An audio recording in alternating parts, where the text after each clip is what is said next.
अक्टूबर 2025 का पहला शनिवार है। हम लोग बीएचयू जा रहे हैं। बीएचयू अर्थात सुंदरलाल हॉस्पिटल में हम लोग को जाना है।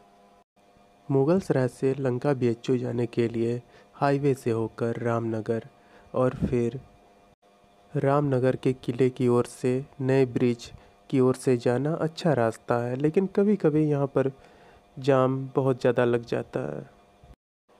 कुछ साल पहले इस नए पुल के बनने से पहले इसके नीचे एक पीपा पुल था, लेकिन कभी कभी बाढ़ आता था तो गंगा नदी बढ़ जाती थी। उस टाइम वो पीपा पुल बह जाता था।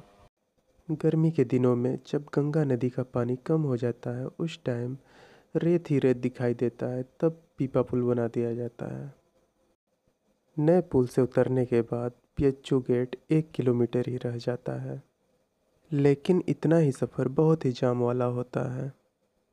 अगर कभी आते टाइम इस ट्रैफिक से बचना है तो रामनगर का जो हाईवे वाला पुल है उसके नीचे उतरकर अगर सीधे बीएचयू में प्रवेश कर जा रहे हैं तो जाम से बच सकते हैं। जिन लोगों का किसी भी प्रकार का एक्सीडेंट हो गया होता है, ये लोग बीएचयू के ट्रामा सेंटर में आते हैं, जो कि बीएचयू सुंदरलाल हॉस्पिटल से जस्ट थोड़ा ही पहले है।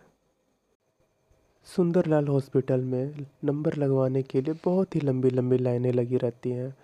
उससे अच्छा यह है कि घर पे बैठे ही अपना नंबर लगवा लें। इसके लिए हमें ओरिजिनल वेबसाइट पर जाकर फॉर्म फिलअप करना पड़ेगा। अब से 1 महीने पहले जब मैं यहाँ पर आया था तो उस टाइम यहाँ पर गेट से लेके भीतर तक बहुत ही ज़्यादा जल जमाव था, क्योंकि बीएचयू का जो ड्रेनिंग सिस्टम है बहुत ही ख़राब है। पानी जल्दी निकलता नहीं है। अगर पेशेंट चल फिर नहीं सकता है तो उसके लिए स्ट्रेचर या चेयर उपलब्ध है, लेकिन वो तभी मिलेगा जब टोकन नंबर और आधार कार्ड उन सबको दिया जाए। हम लोग सुबह के 10 बजे यहाँ पर पहुँच गए थे। टोकन नंबर के लिए बहुत ही लंबी लाइन लगी थी। डॉक्टर को दिखाने के बाद एक्सरसाइज थेरेपी सीखने के लिए हम लोग को नीचे वार्ड में जाना था। नंबर लगा के जब हम लोग स्ट्रेचर लेने के लिए गए थे तो उस टाइम 11:30 बज गया था, और स्ट्रेचर देने वाला हम लोग को स्ट्रेचर दे ही नहीं रहा था, क्योंकि वो कह रहा था कि 2 बजे उन सब का शिफ्ट चेंज हो जाएगा और हम लोग 2 बजे से पहले नहीं ला सकते हैं। क्योंकि हम लोग का नंबर भी 350 था, फिर भी हम लोगों ने 1 बजे ही लाकर उसको स्ट्रेचर दे दिया।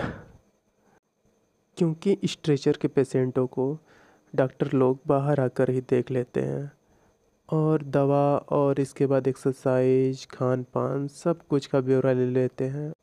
अब हम लोग घर जा रहे हैं। अगली बार डॉक्टर को दिखाने के लिए 1 महीने बाद आना है।